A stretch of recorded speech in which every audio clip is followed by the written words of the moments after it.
বিশ্বের মুসলমান, আপনারা আবু তালেবকে গালি দিয়েন না, যদিও সে জাহান্নামে যাবে। আবু তালেবের কাছে বিশ্ব মুসলমানদেরকে কৃতজ্ঞতা প্রকাশ করতে হবে। কেন কৃতজ্ঞতা প্রকাশ করবে? সে নিজে বেঈমান, কিন্তু আমাদের নবীকে তিনি মানুষ করেছেন, কত ভালোবাসতেন। আবু তালেবের দুই তিনটে কথা যদি তুলে ধরা যায় তাহলে বোঝা যাবে বিশ্ব নবীকে তিনি কত ভালোবাসতেন। কাবাতে তিনি ঠেস দিয়ে বসে আছেন, আবু তালেবের নিজের সন্তান হযরতে আলী তার জায়গায় বসে আছে। এমন সময় বিশ্ব নবী হেঁটে আসেন, আর নবীজিকে দেখার পর নিজের সন্তানটাকে মাটিতে নামিয়ে দিয়ে এতিম মুহাম্মদকে কোলে বসিয়েছেন। এর নাম হলো আবু তালেব। বিশ্ব নবী খেলার মাঠে গেছেন, শিশুদের সঙ্গে তিনি খেলা করছেন। তিনি শিশুদের সঙ্গে দৌড়ঝাঁপ খেলতে খেলতে সন্ধ্যা হয়ে গেছে। যতগুলি শিশু খেলার মাঠে ছিল তাদের মা আর আব্বা ডাক দিয়েছে, আব্দুর রহমান বাড়ি আয়, আব্দুর রহমান, আবুল কালাম বাড়ি আয়, আব্দুর রহিম বাড়ি আয়। সমস্ত শিশুরা বাড়ি চলে গেছেন, কিন্তু নবী মুহাম্মদ একা দাঁড়িয়ে আছেন। আবু তালেব গিয়ে বলছে, ও বেটা মুহাম্মদ বাড়ি আয় বাবা, সন্ধ্যা হয়ে গেছে। দৌড়ে এসে বিশ্ব নবীর পা ধরে, বিশ্ব নবী আবু তালেবের চাচার পা দুটি জড়িয়ে ধরে বলছেন, কেঁদে ওপর দিকে মুখ করে বলছেন, চাচা আমার যতগুলো সাথী ছিল পৃথিবীর বুকে তাদের আব্বা মা তাদেরকে নিয়ে চলে গেছে। ও বিশ্বদয়ার নবী, ও আমার চাচা, আপনি বলেন এই পৃথিবীতে কি আমার আব্বা মা বলে কেউ নাই? আবু তালেব কোলে তুলে নিয়ে গালে চুমা দিয়ে বলেছেন, ও বেটা মুহাম্মদ, আল্লাহ আমি আবু তালেবকে তোমার মা বাপ বানিয়েছে।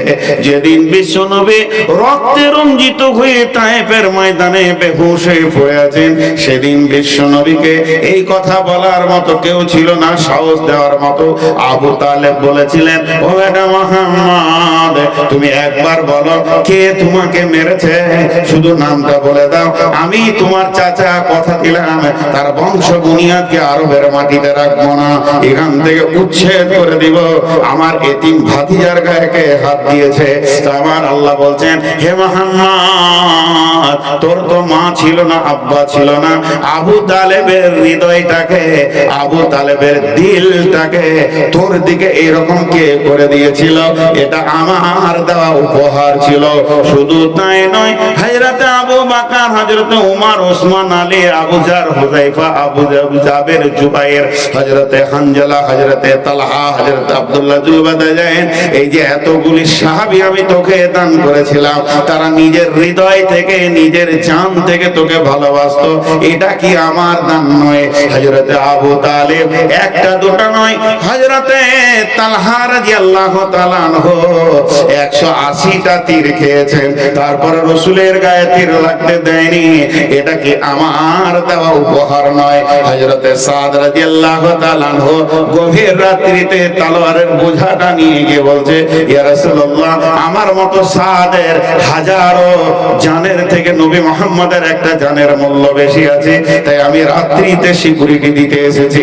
হে নবী মুহাম্মদ, আমার নবী তুই বল, এগুলো কি আমার দেওয়া উপহার নয়? আলম ইয়াজিদকা ইয়াতীমান ফাআওয়া ওয়া ওয়াজাদাকা দাল্লান ফাহাদা ওয়া ওয়াজাদাকা আইলান ফাআগনা।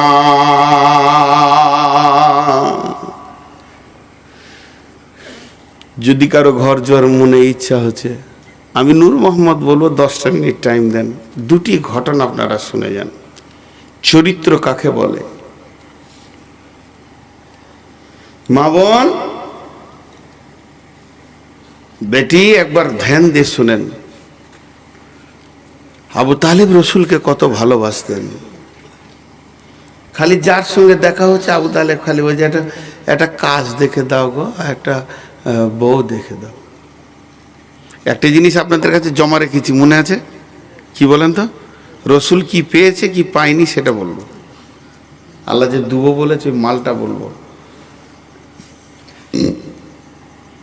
এখানটায় যে কি তত্ত্ববহুল কথা আল্লাহ বলেছেন। তো আবু তালিব যার সঙ্গে দেখা হয়, আমাদের যেমন ছেলে মেয়ে একটু বড় হলেই বন্ধু বান্ধবের সঙ্গে দেখা হলে, ভাই একটা মেয়ে দেখে দেন, ভাই একটা ছেলে দেখে দেন, মেয়েটার বিয়ে দিব।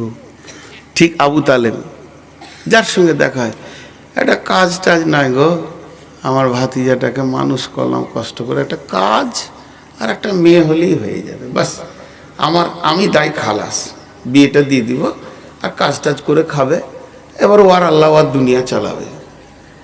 একজন বলছে কাজ আছে, একটা মহিলার কাছে কাজ আছে, মহিলাটার নাম হচ্ছে খাদিজা, বড় সম্ভ্রান্ত ফ্যামিলির মেয়ে, ওর একটা স্বামী তালাক দিয়েছে, একটা স্বামী মারা গেছে, আর ওর ব্যবসা, ওর মহাজান, ওর কাছ থেকে আরবের অনেক ছেলে ব্যবসা করে, যা লাভ হয় একটা ভাগাভাগি।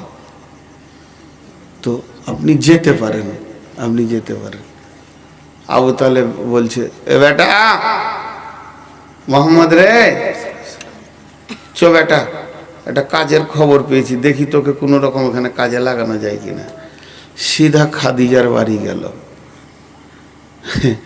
জহুরির মুখে শোনা, বুঝতে পেরেছেন? জহুরির মুখে যদি কেউ সোনা নিয়ে গিয়ে যদি বলে যে ভাই তামাটা দেখো, তো বলবে তামা লয় রে খেপা, সোনা। খাদিজা কে ছিলেন? হাফিজা ছিলেন। কিসের? কোরআনের লাই, তওরাতের হাফিজা ছিলেন, এবং তর্জমা তফসির সহ হিফজ ছিল। আর ওর সামনে নবী মোহাম্মদ পড়ে গেছে, একদম যুবক, বলেন ও কি বুঝবে? তো তৌরাতে পেয়েছে যে একজন নবী আসবে, আখিরি নবী, তার চেহারাটা কেমন হবে, তার চলন কেমন হবে। খাদিজা ওর দিকে খালি তাকিয়ে আছে, এইটাই নাকি রে? আবু তালেব গিয়ে বলছে, বা খাদিজা, শুনলাম নাকি তুমি বিজনেসী ছেলে পিলেদের কাজে লাগাও, ওই যে ছেলেটা দেখছো এটা আমার ভাতিজা, ও যখন মায়ের পেটে ছিল বাপ মরে গেছে, আর যেদিন ও 6 বছরের ছেলে মা মারা গেছে, তারপর থেকে আমি ওকে তিলে তিলে মানুষ করলাম রে মা, এখন আমার ঘাড়ে পড়ে আছে, আল্লাহ আমাকে দিয়েছে এই বোঝা বহন করতে। যদি তোমার কাছে কোনো কাজ থাকে, আমার ভাতিজাকে কাজ দিতে পারো। ছেলে বড় সৎ, মিথ্যা কথা বলে না, কারো টাকা মেরে দেবে না, এতটুকু তোমাকে আমি বলছি। খাদিজা বলছে, জি চাচা, কাজের ব্যবস্থা আছে। আর ব্যবস্থা আছে বলতে বলতে অন্যমনস্ক হচ্ছি। অন্যমনস্ক বুঝেন? আরে কথা বলে না?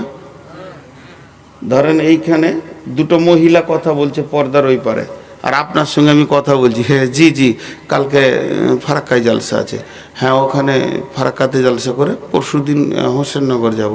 নিয়ে আপনি জিজ্ঞেস করছেন বাড়ি কবে যাবেন? না এখন বিহারই আছি।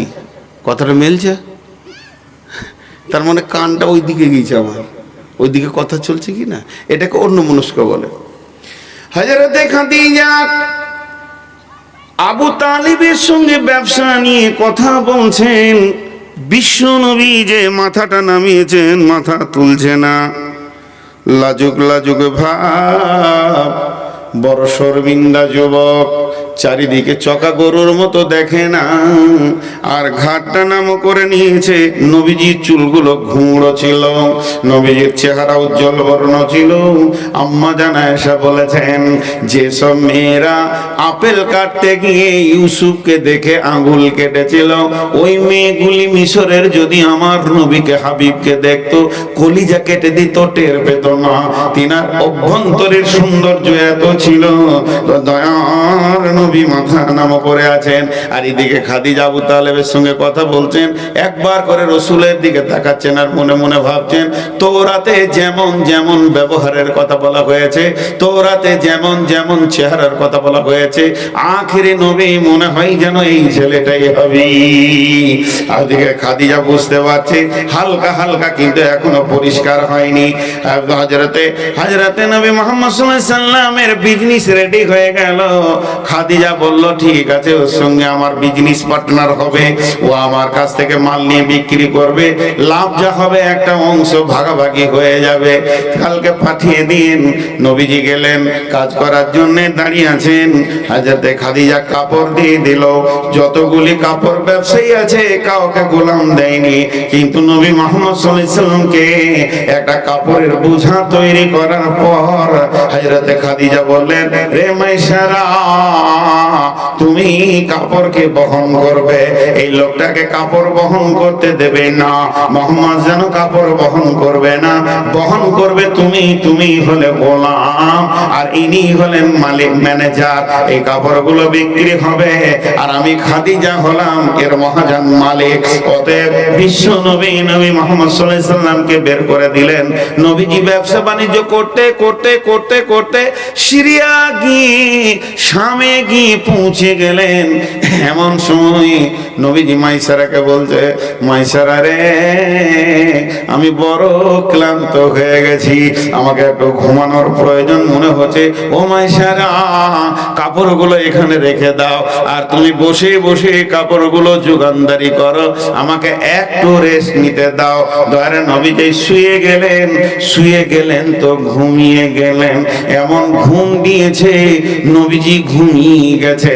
এমন সময় একজন পাদ্রী, একজন পোপ বলতে খ্রিস্টানদের সব থেকে বড় আলেম, নাসারাদের সব থেকে বড় মুফাসসির, সে ওই রাস্তা দিয়ে তার দল বল শিষ্যদেরকে নিয়ে হেঁটে যাচ্ছেন।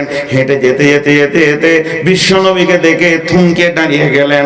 যে দাঁড়িয়ে গেলেন, আস্তে আস্তে গিয়ে বলছে, ও বাচ্চা, তোমার নাম কি? বলে, আমার নাম হলো মাইসারা। তো যে ছেলেটি, যুবকটি শুয়ে আছে, এর নাম কি? বলে, যুবকের নাম হচ্ছে মুহাম্মদ সাল্লাল্লাহু আলাইহি সাল্লাম। তখন সাল্লাল্লাহু আলাইহি সাল্লাম বলেনি, কিন্তু আমি বলছি মুহাম্মদ সাল্লাল্লাহু আলাইহি সাল্লাম এর বাড়ি কোথায়?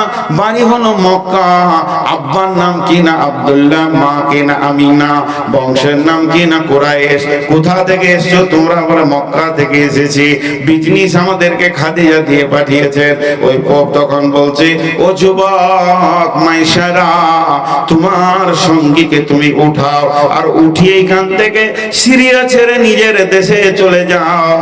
এই ছেলেটি আখেরি পয়গম্বর হবে, ইনি নবী মুহাম্মদ সাল্লাল্লাহু আলাইহি সাল্লাম পৃথিবীতে চলে এসেছে।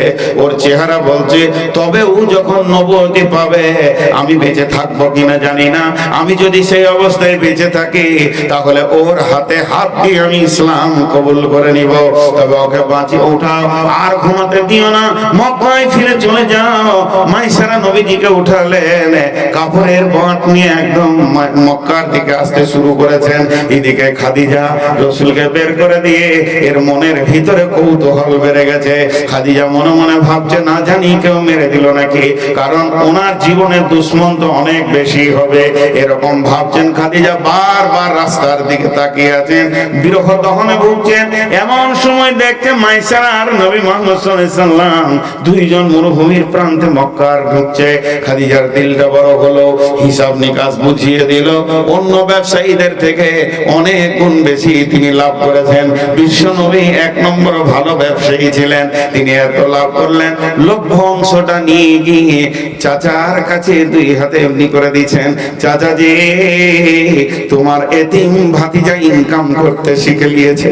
আবু তালেব খুশিতে কেঁদে ফেললেন, চোখের পানি, ভাতিজা রে, কত সুন্দর কাজ তুমি করেছো। খালি এবার একটা বউ যদি পেয়ে যায় তাহলে আমি আল্লাহ আমাকে আবু তালেবকে রেহাই দিয়ে দেবে। ম্যাডাম মুহাম্মদ বাস, বহু সুন্দর কাজ করেছো বাবা, তুমি ইনকাম করতে পেরেছো। আবু তালেবের কলিজাটা বড় হলো, আনন্দে আত্মহারা হয়ে গেলেন। এরপরে নবীজি বসে আছেন। এমন সময় মাইসারাকে নিয়ে খাদিজা বলছে, মাইসারা রে, যে লোকটার সঙ্গে তোকে আমি পাঠিয়েছিলাম ব্যবসাতে, একটি বার বল লোকটার ব্যাপারে কিছু কথা আমাকে বল, কোন চরিত্রের লোক। মাইসারা তখন, আমি একটা কথা বলেছি, বাড়ির কাজের লোক বলে দেবে মানুষ কেমন। তখন মাইসারা বলছে, ও খাদিজা, মালিকিন, আমাদের কাজের মালিক। শোনো, জীবনে বহু লোক দেখেছি, এত সৎ চরিত্রের দামি লোক জীবনে দেখি নেই। দুই নম্বরে হলো বন্ধু আমি তিনটে কথা বলবো, তিনটে কথা গুনে বলবো, এর মতো দামি লোক আমি জীবনে দেখিনি। 2 নম্বর হলো, যখন আমরা শামে ছিলাম রেস্ট নেওয়ার জন্য, বিশ্ব নবী মুহাম্মদ সাল্লাল্লাহু আলাইহি ওয়াসাল্লাম ঘুমিয়ে গেলেন আর আমি বসেছিলাম। একজন পোপ এসে বলল তাড়াতাড়ি উঠিয়ে মক্কায় নিয়ে চলে যাও, লোকটা আখিরি নবী হবে। খাদিজার যেটা ডাউট ছিল সেটা ক্লিয়ার হয়ে গেল, সমস্ত কিছু ক্লিয়ার হয়ে এবার সূর্যের আলোর মতো ফোকাস হয়ে গেল। এবার 3 নম্বরটা শোনার জন্য খাদিজার কৌতূহল বেড়ে যাচ্ছে। তখন বলছে মাইসারা লেট করিস না, 3 নম্বরটা বল।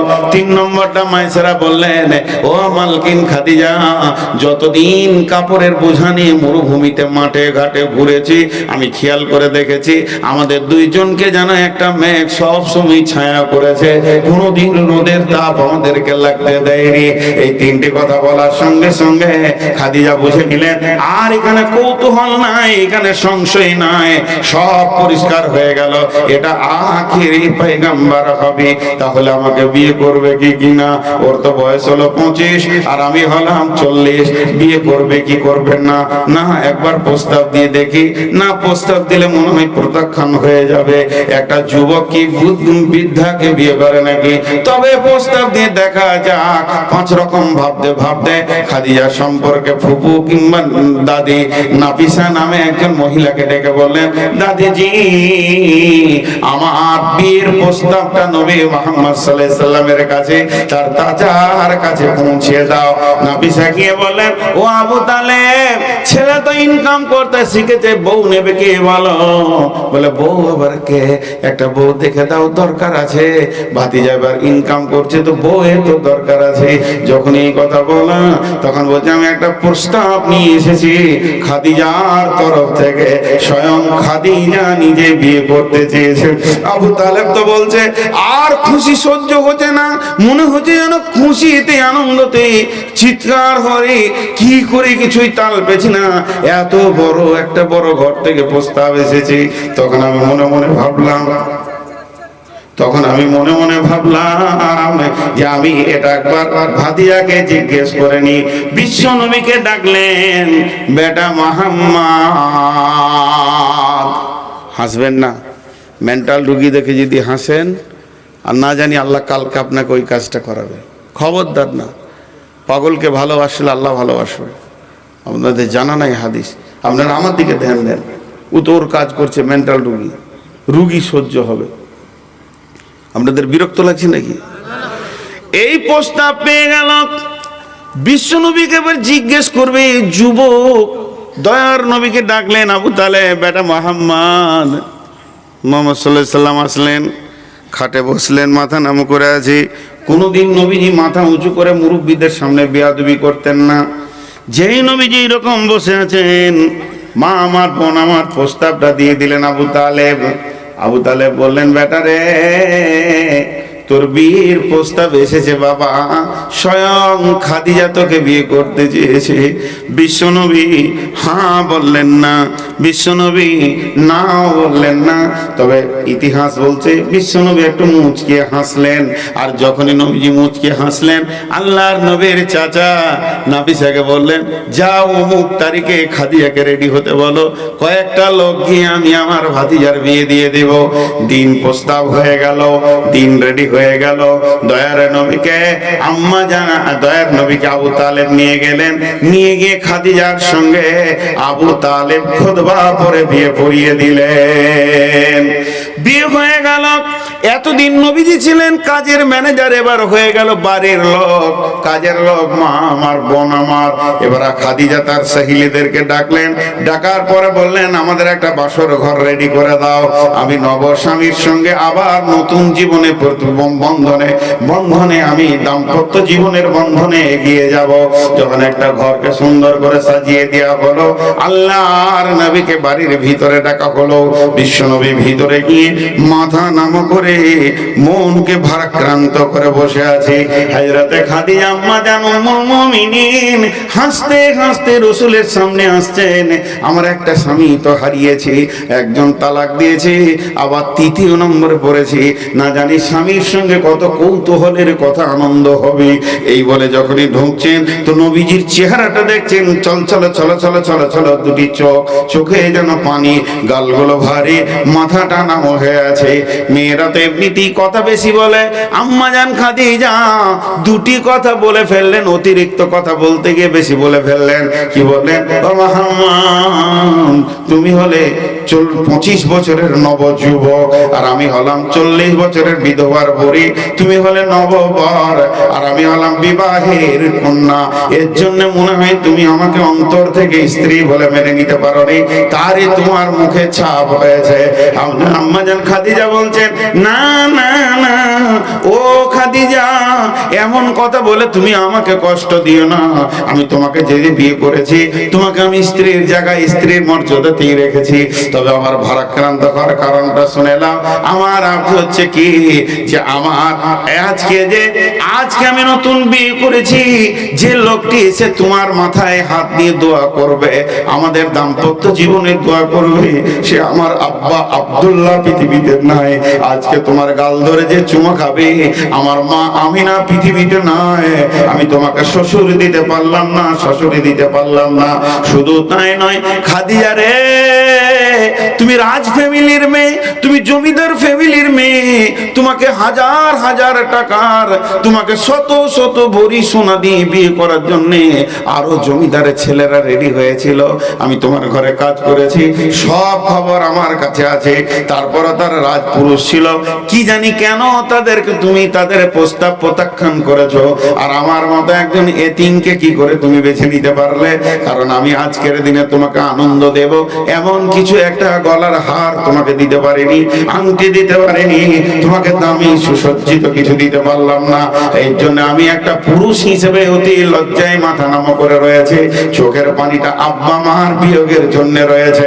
আম্মা জান খাদিজা বলছেন, ও নবী মুহাম্মদ, এটাই যদি কারণ হয় তাহলে আমার কথা এবার আপনাকে শুনতে হবে। বাসর ঘরে কি শুরু হয়ে গেল দেখো, তাহলে আমার কথা শুনতে হবে। বলো খাদিজা তুমি কি বলছো বলো। বলছে, আমি তো জমিদার ফ্যামিলির মেয়ে, আমি রাজ ফ্যামিলির মেয়ে, আমার তো মালের কোনো অভাব নাই। তাহলে আমার যত উট, যত দুম্বা, যত ঘোড়া, যত স্থাবর অস্থাবর সম্পত্তি, স্বর্ণ থেকে নিয়ে রূপো টাকা পর্যন্ত এখনই আমি আপনাকে দান করে দিলাম। আমি কাঙ্গালি হয়ে গেলাম। এবারে বিশ্বনবী বলছেন, রে খাদিজা একটু তুমি ভাবো, আমার আবার অভ্যাস খারাপ আছে। আমার হাতে মাল আসলে আমি বিধবা এতিমকে দান করে দিই, তাদের চোখের পানি আমি দেখতে পারি না। অতএব তুমি মালগুলো দিলে একদিন দেখবে সব মাল শেষ হয়ে গেছে, তখন কি তুমি মেনে নিতে পারবে? তখন আম্মা জান খাদিজা বলছেন, হে মুহাম্মদ, আমি সব তোমাকে দান করে দিলাম, আপনাকে আমি সব দিয়ে দিলাম, কিন্তু আপনি দান করে দেন চাই নিজে রাখেন, এ ব্যাপারে আমি কোনো কমন করব না। তবে একটা কথা শুনেলেন, শুধু মাল দিলাম না, আমি আমার মাথা থেকে পা পর্যন্ত পূর্ণাঙ্গ দেহটা আপনাকে দিয়ে দিলাম। আপনি বললে আমার পা চলবে, নচেত চলবে না। আপনি বললে আমার চোখ দেখবে, নচেত দেখবে না। আপনার হুকুম ছাড়া আমার মুখ কথা বলবে না। সবটাই আমি দান করে দিলাম। এখন আমি কাঙ্গালি, নবী মুহাম্মদ, এবার আমার মতো কাঙ্গাল মেয়েটাকে স্ত্রীর জায়গায় নিতে পারবেন কিনা আপনি দেখেন। আল্লাহর নবীকে সমস্ত কিছু দান করে দিয়েছিলেন। এর জন্য আমার আল্লাহ বলেছেন, ওয়াজাদাকা আইলান ফাআগনা। নবী হে,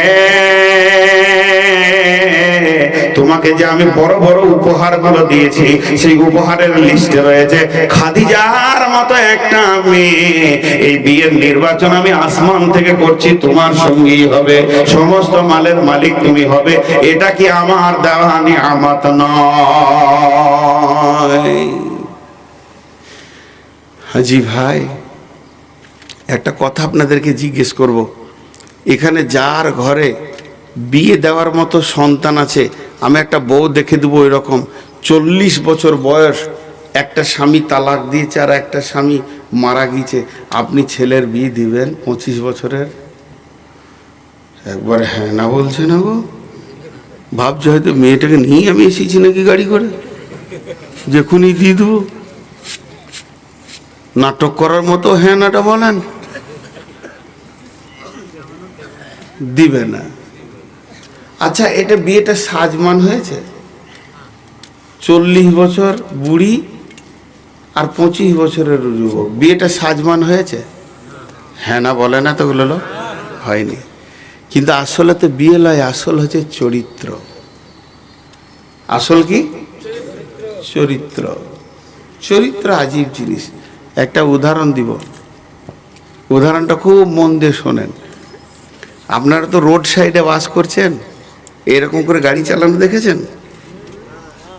এমনি করে কুজো হয়ে চালাবে, ওর হাতে জুটবে না আর মাথায় চুল, ওই রকম গাড়ি চালানো দেখার দোয়া কি জানেন? আল্লাহ ডাম্পারে চাকে ওটাকে লে, মানে রাস্তাটা ক্লিয়ার হোক। আর একটা কথা মাঝে বলে নিছি, এরকম করে জোর হাত করে হিন্দুদের মতো মাপচিয়ে বলছি, আল্লাহ আগে বিবেক মেরে দেয়, যে টোটো কেনার পয়সা দেয়। একটা টোটোওয়ালার বিবেক ভালো দেখলাম না, রাস্তার মাঝে ছাড়া যাবে না, লটপটা লটপটা লটপটা লটপটা। ও জানে আমার গাড়ির ক্ষমতা নাই, পেছনে হরেন মারলে আবার এমনি করে তাকায়। আমার এক ড্রাইভার বলছে যে টোটোওয়ালারা খালি ঘুরছে, এয়ারপোর্টে গেটটা চাবি মারা, তাই নাহলে দুবাইয়ের প্যাসেঞ্জার চাপিয়ে নেবে। এদের এত নোংরা চরিত্র, এরা রাস্তার মাঝে ছাড়া যাবে না। এখানে যে আমার গাড়িটা ঘুরবে, আর একটা টোটো এই দিক থেকে ঢুকলো, এই দিক থেকে একটা এলো, ওই দিক থেকে এলো, দিয়ে সেলাই করে দিলে, তুই দেখলি গা ওর প্যাসেঞ্জার। ও আবার আমাকে ভাবছে যে গাড়ি থেকে নেমে আমার গাড়িতে চাপবে নাকি। এই টোটোওয়ালাদের বিবেক মরে গেছে, ওদের সঙ্গে ছেলে মেয়ের বিয়ে দিয়ে না, ওদের ছেলে মেয়ের সঙ্গে ঘর সংসার নষ্ট হয়ে যাবে, কোন দিকে কি করবে কোনো ঠিক নেই। আল্লাহ বিবেক মেরে দিয়ে টোটো কেনার পয়সা দেয়। তো যাই হোক, এখন আমি যে কথাটা বলছিলাম, এই জায়গায় যে তথ্য কথাটা বলবো, একটা মোটর সাইকেল খেপাচি না অ্যাপাচি বলে, হ্যাঁ খেপাচি, তো এই হ্যান্ডেলটা ধরে আছে 25 বছরের। খুব ভালো করে শুনেন, হ্যান্ডেল ধরে আছে কত বছরের? 25 বছরের। আর পেছনে যদি একটা 18 বছরে চাপিয়ে দেওয়া হয়, হ্যান্ডেল ঠিক থাকবে? 18 বছরের যুবতী বিয়ে দিয়ে, আমি হারাম বলছি না, ও স্ত্রী, ওর হ্যান্ডেল ঠিক থাকবে? খালি আরো চাপ, আরো 90 চলে গেছে, তখনই পেছন থেকে বলছে আর একটুকু নাই, মরবে দুজনের ইউজ নেই। বুঝতে পেরেছেন কিনা? কিন্তু ওই 18 বছরটাকে নামিয়ে দিয়ে 40 বছর এটা চাপিয়ে দেন, যে গাড়িটা 40-এর ওপরে যাবে, তখনই পেছন থেকে বলবে এই আপনি আপনার বোনকে নিয়ে যান কোথাও, একটা ছোট বোনটা নেন 17-18 বছরে, বলবে ভাই আরো জোরে চালা। আর যদি 40 বছরের বোনটা নেন, এই পেছন থেকে বলবে এই গাড়ি আসছে রাস্তায়, কেমন করে গাড়ি দাও, আসতে চল, বলবে কি বলবে না? ব্যাস ভাইরা আমার, এটা হলো 40 বছরের গুণ। খাদিজার 3টে গুণ ছিল, 3খানা গুণ ভালো করে মুখস্থ করলেন। সেই জামানায় বিশ্ব সুন্দরী যিনি ছিলেন, তিনি হলেন খাদিজা। তাহলে 1 নম্বর গুণ হলো। 2 নম্বর গুণ হলো, মাল ছিল খাদিজা সম্ভ্রান্ত ঘরের মেয়ে। 3 নম্বর গুণ ছিল, তিনি মূর্খ ছিলেন না, তৌরাতের বড় পণ্ডিত ছিলেন। তাহলে আমার আল্লাহ দেখলেন নবী মোহাম্মদ এখন উদীয়মান ড্রাইভার, এর পেছনে যদি 40 বছরে না দেওয়া যায়, তাহলে অ্যাক্সিডেন্ট করে দিবে, যে কোথা আবার নবীর চরিত্রে লাল দাগ লেগে যাবে। খাদিজা 3টে কাজ করতেন। যখন নবীজি 5 জনকে বায়াত করাতেন, 5 জন 10 জনকে কালেমা পড়াতেন, খাদিজা তখন আনন্দ দেখাতেন স্বামীর সামনে, ইয়া রাসূলুল্লাহ, আল্লাহ আপনাকে নবী বানিয়েছেন, আল্লাহ আপনাকে ক্ষমতা দিয়েছেন, আল্লাহ আপনাকে ইজ্জত দিয়েছেন। কিন্তু যেদিন নবীজি মার খেতেন, দাওয়াতের কাজ করতে গিয়ে 40 বছর পরের কথা বলছি, তখন খাদিজা বলতেন, ও দয়ার নবী গো, আপনাকে চিনতে পারেনি, তাই আপনার উপরে অত্যাচার করে ফেলেছে, তাদেরকে আপনি মাফ করে দেন। কারণ যখন উনি নবুয়ত পান, তখন তখন খাদিজার বয়স চলে গেছে 55। এরকম একটা ধীর স্থির ভাবে রসুলকে আগে আগে সামনে নিয়ে যেতেন মেয়েকে খাদিজা। তিনি পরামর্শ দিতেন, তিনি মাল দিয়েছেন, তিনি শক্তি দিয়েছেন। আর একদিকে রসুলের উদীয়মান যৌবনকে তিনি ঠান্ডা করেছেন। তার মানে আমার আল্লাহ প্ল্যানিং করে রসুলের চরিত্রকে ঠিক রাখার জন্য 25 বছর বয়সের ড্রাইভারের পেছনে 40 বছরের মেয়েকে দিয়েছে। ঠিক থাকবে, সব রাস্তা ঠিক থাকবে রসুলের নামে। একদিকে যৌন চরিতার্থ মিটবে, একদিক থেকে তার মানের সাহায্য হবে, আর একদিক থেকে খাদিজার যুক্তি পরামর্শ কাজে লাগবে। এর জন্য রসুল সাল্লাল্লাহু আলাইহি সাল্লাম মওতের আগে পর্যন্ত খাদিজাকে ভুলতে পারেননি। আর আম্মাজান আয়েশা বলছেন, আমরা খাদিজাকে কোনোদিন সতীন হিসেবে দেখিনি। তো রসুল এত বেশি বলেছেন যে মনে হতো যেন আমাদের ওই সতীনটা বেঁচে আছে। কথাটা বোঝাতে পারলাম? একবার হ্যাঁ না বলেন। এর জন্য 40 বছর দিয়েছে। কি আছে? दोनों जवानी का मस्ती में सूर, तेरा कसूर ना मेरा कसूर, न तूने सिंगल दिखा न मैंने सिंगल दिखा, एक्सीडेंट हो गया रब्बा रब्बा। আছে না, গান আছে না? হ্যাঁ, দুজনে যদি জওয়ানি হয় তো লাল সিগন্যাল দেখবে না, ঢাস ফটাস মাদার। তো এই জন্যে আল্লাহ তাবারক ওয়া তাআলা সুন্দর করে খাদিজাকে দিলেন। চলেন, বিশ্বনবীর বয়স 47 বছর, আম্মাজান আয়েশা জন্ম নিয়েছেন। বিশ্বনবীর বয়স 55 বছর, আম্মাজান আয়েশার সঙ্গে বিয়ে হচ্ছে 7 বছর বয়স। বিশ্বনবীর বয়স যখন 57, আম্মাজান আয়েশার বয়স তখন 9 বাসর ঘরে যাচ্ছেন। বিশ্বনবীর বয়স যখন 63, আম্মাজান আয়েশার বয়স তখন 18। দয়ার নবী পৃথিবী থেকে চলে যাচ্ছেন।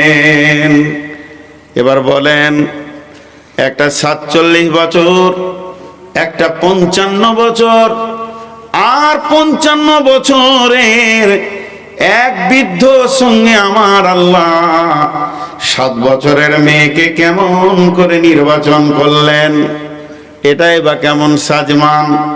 আম্মাজান আয়েশা বলতেন, আমাকে আল্লাহ 5খানা সম্মানী দিয়েছেন। 1 নম্বরে আমার বিয়েটা আসমানে নির্বাচন হয়েছে। 2 নম্বরে আমার বুকে মাথা রেখে বিশ্বনবী বিদায় নিয়েছেন। 3 নম্বরে আমার হুজরাতে আজ নবীজি শুয়ে আছেন। 4 নম্বরে আমার বিছানা থেকে মেরাজ হয়েছে। 5 নম্বরে আমার ঘরে ওহী এসেছে জিবরাইল আমিন। তাহলে এই মেয়েটা কত সুন্দর! আল্লাহ তাবারক ওয়া তাআলার নবী একদিন সফর থেকে ফিরে আসছেন। তাহলে আম্মাজান আয়েশার কিছু আচরণ শুনলেন কেমন? সফর থেকে আসছেন, ধুলোবালি নিয়ে এইভাবে মদিনায় তিনি খেলা করছেন। আম্মাজান আয়েশা আবু বকর গিয়ে বলছেন, ও মা, তোমার বিয়ে দিয়ে দিয়েছি দয়ার নবীর সঙ্গে, ধুলোবালিতে নোংরা থাকলে হবে না, তুমি পরিষ্কার হও। সে ছোট ছেলে স্বামী বুঝে না, সুজা মাকে গিয়ে বলছে, মা, আমার স্বামী এসেছে, আমাকে পরিষ্কার পরিচ্ছন্ন করে দাও। তার মা তাকে পরিষ্কার পরিচ্ছন্ন করে দিল।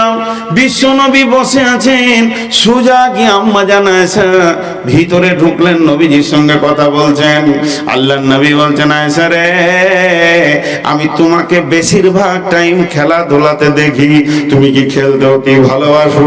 তোমাকে খেলা এতই ভালো লাগে, তোমার কি কোনো কাজ নাই? রসুলের আঙ্গুলটা ধরে টানতে শুরু করলেন। এইভাবে টানচার বলছেন, ও দয়ার নবী গো, আমি শুধু খেলতে পারি না, আমি দৌড়তে শুদ্ধ পারি। বিশ্বনবী 2 বার দৌড়েছেন বিবির সঙ্গে, আম্মাজান আয়েশার সঙ্গে। তখন একবার দৌড়লেন, নবীজি আপনার একটু হালকা হলেন, আম্মাজান আয়েশাকে আগে বাড়তে দিলেন।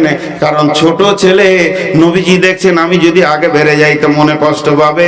এইভাবে হাতে টানা দিয়ে দিয়ে রসুলকে বলেছিলেন, আপনি আখিরি পয়গাম্বার, আপনি সৈন্যদের কমান্ডার, কিন্তু আমার সঙ্গে দৌড়ে পারলেন না। বিশ্বনবী মুচকে মুচকে হাসলেন। এরপরে দয়ার নবী একবার সফরে বেরিয়ে গেছিলেন। সফরে আস্তে আস্তে জিহাদ থেকে ফেরার পথে নবীজি বললেন সাহাবীদেরকে, তোমরা একটু আগে যাও, চাঁদনি রাত ছিল, তোমার মায়ের সঙ্গে আমাদের প্রয়োজন আছে, আমার প্রয়োজন আছে। সমস্ত সাহাবীরা এগিয়ে চলে গেলেন। তখন দয়ার নবী বলেন, আয়েশা রে, তুমি তো একদিন আমাকে প্রস্তাব দিয়েছিলে ধরার জন্য, তুমি অতি শিশু ছিলে, আমি প্রত্যাখ্যান করিনি। আজকে তুমি হেলফুল, একদম হেলথওয়ালা হয়ে গেছো, তা আমার প্রস্তাবটা তুমি রাখো, চলো দুইজন একবার ধরবো। সেদিন বিশ্বনবী আগে বেড়ে গেলেন, আম্মা জান আয়েশা পারলেন না, শরীরটা দুর্বল, তিনি মোটা হয়ে গেছেন, কিন্তু নবীজি তো সৈন্য কমান্ডার। তখন আম্মা জান আয়েশাকে এবার রাসূল কিছু বলতে যাবেন, এমন সময় আম্মা জান আয়েশা বলছেন, ড্র হয়ে গেল, একদিন আমার একদিন আপনার। দয়ার নবী বললেন, আয়েশা রে, আল্লাহ তোমাকে এত চালাক করেছে, আমাকে কিছুই বলতে দিলেন না। এটা হলো আম্মা জান আয়েশার আচরণ। এই যখন আম্মা জান আয়েশার উপরে তহমাত দেওয়া হয়েছিল, তহমাতের ব্যাপারে অনেক লম্বা ঘটনা, আল্লাহ তাবারক ওয়া তাআলা 11 খানা আয়াত নাজিল করে আম্মা জান আয়েশাকে পবিত্রতা ঘোষণা করলেন। এই অবস্থায় কি হয়েছিল, তিনি অসুস্থ হয়ে পড়ে গেছিলেন। বন্ধুরা আমার, ওই সময় হযরত আলীকে জিজ্ঞেস করলেন, দয়ার নবী কি বলেন, আলী রে, তোমার আয়েশার ব্যাপারে কি মনে হয় বলো। রসুল চিন্তিত হয়েছিলেন তোহমাত নিয়ে। তো হযরত আলী কি বলছে জানেন, আমার শাশুড়ির খবর নেবেন হুজুর, আমার শাশুড়ির কোয়ালিটি খুব। কেন, বাড়িতে জামাই এলে ব্যস্ত কে হয়, বিবির থেকে বেশি ব্যস্ত হয় শাশুড়ি। তো হযরত আলী বলছে, আমি গেছি বেড়াতে, হযরত আলী হচ্ছে জামাই, আয়েশা হচ্ছে শাশুড়ি। দিয়ে তাড়াতাড়ি করে একটা গামলাতে গমের আটা দিয়ে ওইটাকে এমনি করে টিপছে, কি করবে, জামাইকে রুটি খাওয়াবে। তার ছোট মেয়ে এরকম টিপতে টিপতে ওই আটার ভিতরে হাত রেখে ঘুমিয়ে গেছে। জামাই মনে মনে ভাবছে, হায় রে শাশুড়ি, রুটি কখন পাবো রে। এইদিকে ও ঘুমাইছে, ওদিকে বকরিতে আবার আটা নিয়ে পালিয়ে গেছে। তখন হযরত আলী আরো হাসছে, শাশুড়ি একটা পেয়েছি আমি। এ হলো আম্মা জান আয়েশা। এখন আপনাদের কাছে আমার প্রশ্ন, এই শিশুটাকে রসুলকে দিলেন কেন? প্রথমে দিলেন বয়স্ক, বয়স্কা, শেষ বয়সে শিশু। কারণ কি? তার কারণ একটাই, চরিত্র। আজকের পুরো বক্তব্যটা হচ্ছে চরিত্র, কি করে চরিত্রটা কারণ শুনলেন। একটা কথা আপনারা বলেন তো, যাদের বয়স 60-এর পেরিয়ে গেছে, 60 পেরিয়ে গেছে, কোরআনের এক পাতা মুখস্থ করতে পারবেন? বলেন পারবেন? আমি পারি না। 50 পেরিয়ে গেছে, এটা আমি কোরআন শরীফ লিব, আয়াতগুলোর দাগ মেরে রাখবো, দিয়ে পড়বো। কিন্তু আমি আলহামদুলিল্লাহি রাব্বিল আলামিন এটা কোনো শিক্ষকের কাছে পড়িনি, আমি আমার আব্বার কাছে মুখস্থ করেছি। আব্বার পাশে শুতাম, এতিম ছিলাম, মা মারা গিয়েছিলেন, আমাকে মা 5 বছরে রেখে চলে গেছে। আব্বার পাশে শুতাম, তো আব্বা বলতো আলহামদুলিল্লাহি রাব্বিল আলামিন। তার আমার আব্বা তো মোষের পাইকের রে বাবা, ওরা আর কত সোজা হবে। তো আমি আব্বার সঙ্গে তোতলা তোতলা করে বলে বলে মুখস্থ করেছি। কিন্তু আমার আব্বা খুব কড়া মানুষ ছিলেন, দিনের ব্যাপারে খুব কড়া ছিলেন। সংসারের মাল নষ্ট করেছি, একটা থাপ্পড় মারা নাই, কিন্তু নামাজে জামাত না পেলে অবস্থা গরম করে দিয়েছে, বেরিয়ে যা ঘর থেকে, এরকম করা ছিলেন, আল্লাহওয়ালা ছিলেন। এই জন্য তিনটে বড় ভাই আমাদের একটু নর্মাল বুদ্ধি কম, বাকি 3টে ছেলে কি আলেম হাফেজ করেছেন। তো যাই হোক, সে কথা নয়। এখন সেই সূরা ফাতিহা আমি মুখস্থ করেছি আব্বার কাছে তোতা পাখির মতো। আর আমি যদি ঘুমিয়ে থাকি, বিভোর ঘুমাই, আর এখানকার হেড মৌলানা যদি উঠিয়ে দেয়, বলে নূর মোহাম্মদ একবার 5 সূরা ফাতিহাটা বলো, ঘুমের ঘোরে বলবো, তারপরেও ভুল হবে না। কথা ঠিক বললাম না ভুল? তাহলে শিশু অবস্থায় মুখস্থ ভালো হয়। আপনারা একবার মুখ খোলেন, শিশু অবস্থায় মুখস্থ ভালো হয়, বৃদ্ধ অবস্থায় মুখস্থ করা সম্ভব। তাহলে আম্মা জান আয়েশা নবীজি কেমন ভাবে চলছেন, উঠছেন, বসছেন, খেছেন, এগুলো সব হাদিসে লেখা হচ্ছে। রাসূলুল্লাহ সাল্লাম ডান হাতে খেয়েছেন, রাসূলুল্লাহ সাল্লাম খাবারে পানিতে শ্বাস দেয়নি, পানিকে 3 বার খেয়েছেন। এইভাবে যে হাদিসগুলো পর চলে আসছে। নবীজি সফর কেমন করতেন, নবীজি পেশাব কিভাবে করতেন, পায়খানা কিভাবে করতেন, কে বর্ণনা করবে, কে দেখেছে? আবু হুরায়রা দেখেছে, আবু বকর দেখেছে, ওসমান দেখেছেন, আলী দেখেছেন।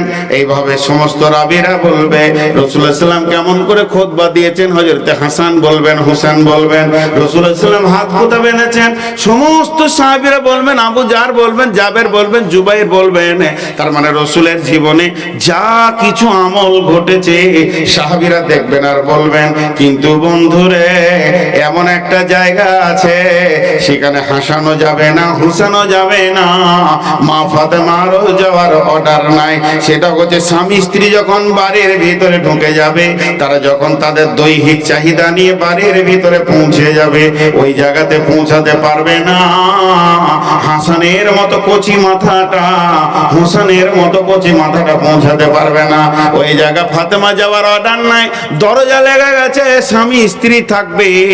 তাহলে রাসূল কিভাবে বিবির সঙ্গে মিলেছেন আর কিভাবে গোসল করেছেন, মিলার প্রসেসটা কি রকম ছিল, কত রকম আসন ব্যবহার করেছেন, এগুলো কে দেবে, কে দেবে, সমাজকে কে দেবে?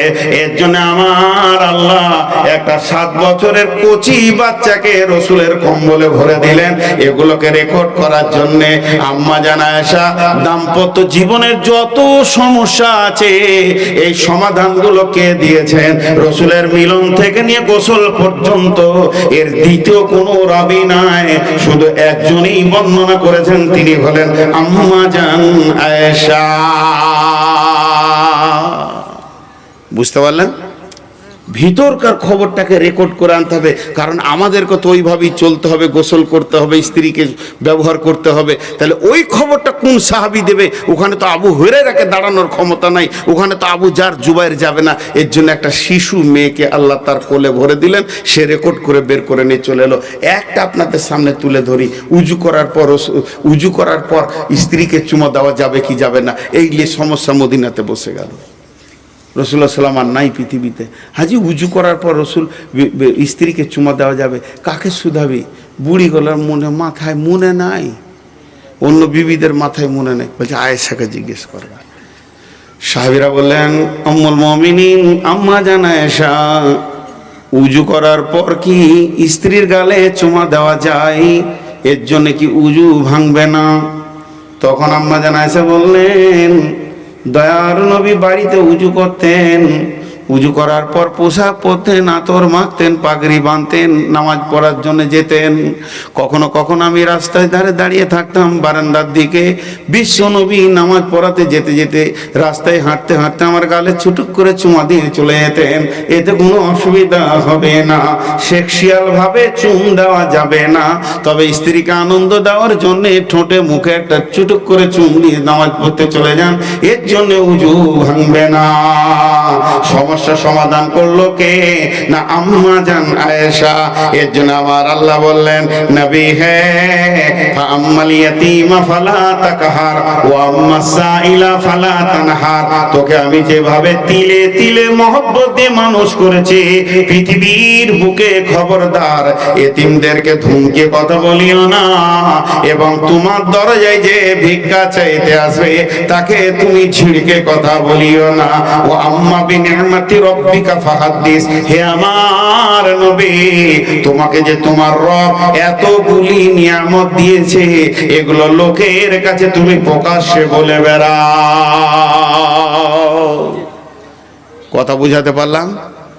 আরে জানা হ্যাঁ না বলেন? পুরো সূরাটা তাফসীর হয়ে গেল, কিন্তু দুটো কথা বাকি আছে, উঠবেন না।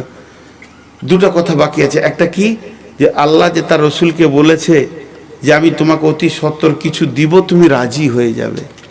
তিনি দিয়েছেন কি? দিলে তো হাদিসে আসতো, কিচ্ছু দেয়নি, কিচ্ছু দেয়নি, দিব বলেছেন আল্লাহ। তার মানে রাসূল পাননি, চলে গেছেন। কিন্তু আমার আপনার কাছে রাসূল মারা গেছেন, আল্লাহর কাছে মরেছে না, আল্লাহর কাছে আছে, দুনিয়াতে ছিল, কাছে নিয়েছে, আছে, তা আল্লাহ দেবেন। একটা তাফসীরে লিখেছে, সূরা মারিয়ামের ভিতরে 2খানা আনন্দদায়ক তাফসীর পেয়েছি। 71 নম্বর আয়াতে তাফসীর দেখতে দেখতে একদিন গভীরে পৌঁছে গেলাম। তখন দেখছি এক জায়গায় লিখেছে, কঠিন কিয়ামতের দিনে আমার নবী যখন কাঁদবেন তখন আমার আল্লাহ বলবেন, নবী হে, সেই ওহী বন্ধ করে তোকে বলেছিলাম যে আমি তোকে খুশি করে দিব, এমন প্রাইজ দিব, আজকে তুই কাঁদছিস উম্মতের জন্যে, তোর উম্মতগুলোকে আমি জান্নাতে দিয়ে খুশি করে দিব। এটাই হচ্ছে একটা প্রাইজ। কি প্রাইজ আল্লাহ রেখেছে দেখেন, তোর উম্মতগুলোকে আমি জান্নাতে দিয়ে তোকে খুশি করে দেবো, যা আমি তোকে রাজি করব বলেছি। 2 নম্বর একটা তাফসীর পেয়েছিলাম, জান্নাতের ভিতরে এমন কিছু লোক আছে মনকে ভারী করে ঘুরবে, মনে শান্তি পাবে না, মনে আনন্দ পাবে না, জান্নাতের এত নিয়ামত তারপরও তার মন ভালো থাকবে না। বোন আমার, মা আমার, খালা আমার, তার মনটা কেন ভালো থাকবে না? রব জিজ্ঞেস করবে, গোলাম রে, মেহমান রে, আমার জান্নাত কি তোকে আনন্দ দিতে পারছে না? তখন ওই লোকটা বলবে, মাবুদ, পৃথিবীর বুকে আমার একটা কলিজার টুকরা বন্ধু ছিল, জিগড়ি দোস্ত ছিল, তাকে সব জায়গায় নিয়ে ঘুরতাম, তাকে আমি জান্নাতে খুঁজে পেয়েছি না। বলে তার নাম বল। আল্লাহ জানার পরও বলবে, সে কে? বলে অমুক। বলে জি হ্যাঁ। বলে সে তো জাহান্নামে আছে। বলে আল্লাহ বলবে, এরই জন্যে আমার মন খারাপ হয়ে আছে। আমার রব বলবে, গোলাম রে, তুই জান্নাতে মন ভারী থাকবে, এটা আমি রব মেনে নিতে পারবো না। আমার মেহমান আমার ঘরে এসে মন ভারী করে থাকবে, এটা আমাকে খারাপ লাগছে। ওই বন্ধুটাকে জাহান্নাম থেকে তুলে এনে ওর কাছে দিয়ে আল্লাহ খুশি করে দেবেন। তার মানে ভালো লোকের সঙ্গে সম্পর্ক রাখলে আল্লাহ তাবারাক ওয়া তাআলা সেদিনও কিছু নিয়ামত দেবেন। অতএব বন্ধুত্ব করবেন তো ভালো মানুষের সঙ্গে করেন, তবে ওই লোকটাকে তুলবে একটা শর্তে, লোকটা যদি মুশরিক না হয়। দেখেন, বুড়া মানুষ হাঁটতে হাঁটতে হেঁটেই দিলাম বেশি, একটু বেশি বলা হয়ে গেছে, আপনাদের বিরক্ত হবে না। আমি আপনাদের কাছে 9 মিনিট চাইছি। ক মিনিট চাইলাম বলেন? ক মিনিট? 9 মিনিট হলে পুরো দুটো 1টা বেজে যাবে, আমার একদম 2.5 ঘন্টা। তো 9 মিনিট কেউ উঠবেন না, খালি বলেন ইনশাআল্লাহ। যে উঠে পালাবেন 9 মিনিটের আগে সে হাত তুলেন। দেখেন আল্লাহর সঙ্গে ওয়াদা করছেন। এখন এই 9 মিনিটে আমি যা কিছু বললাম জেরক্স, আমার পুঁজি কিছুই নাই, কোরআন থেকে। আজকে কোরআন আছে বলে আমরা সভ্য মানুষ, কোরআন চলে গেলে আমরা অসভ্য মানুষ। বিধায় কোন আল্লাহর গোলাম আছেন, এই কোরআন যিনি ভালোবাসেন, আজকে যার খিদমতে এই মাহফিল, স্টেজটা যার জন্য, আমার জন্য নয়, কমিটির জন্য নয়, এর জন্যই আল্লাহর গোলাম কেউ আছেন 5,000 10,000 দেনেওয়ালা। 9 মিনিট টাইম নিচ্ছি, কিন্তু আমি কথা বলবো এর মাঝে, আপনাদেরকে বিরক্ত লাগবে না। 9 মিনিট পেরিয়ে বুঝতে পারবেন না। মা, খালা, বোন, বেটি যতগুলি আছেন, একবার আল্লাহর হস্তে আপনারা যার কাছে যা আছে দেন। আরে বাবা, ওখানে চাদরকে নিয়ে যাচ্ছ বাবা, আবার যাও রে বাবা। মেয়েদের ভিতরে আমি চাদর পাঠাচ্ছি, খালা খালা বললাম, মা বলছি 100-200 টাকা দিয়েন, 500 টাকা দিয়েন, ভিখারির মতো চাইছি কোরআনের খিদমতে। চাদর পাঠালাম, শিশুগুলো যাচ্ছে, আপনারা একবার ওদের হাতে দেবেন। আচ্ছা, আর পুরুষগুলো 9 মিনিট বসেন। মা বোনেরা, যারে বাবা, যা যা যা যা, 2-3টে চাদর যা বাপ, সোনামানি। মা বোনেরা মোটা রকম কিছু দেন, এখানে দিয়ে পাঠাবেন। ওই তোমরা গুটাও, এগুলো পাবে না, এগুলো গুটাও, এগুলো সরো। সুবহানাল্লাহ।